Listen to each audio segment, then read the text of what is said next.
এবং গণ অধিকার পরিষদের বিভিন্ন পর্যায়ের নেতৃবৃন্দ,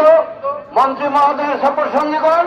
এবং আমার সামনে উপবিষ্ট চরবিশ্বাসের আবহাওয়ার জনতা ভাই ও বোনেরা, আসসালামু আলাইকুম। আমার বক্তব্যের শুরুতেই আমি এই চরবিশ্বাস চরকাজল ইউনিয়নের বৃহত্তম চরকাজল ইউনিয়ন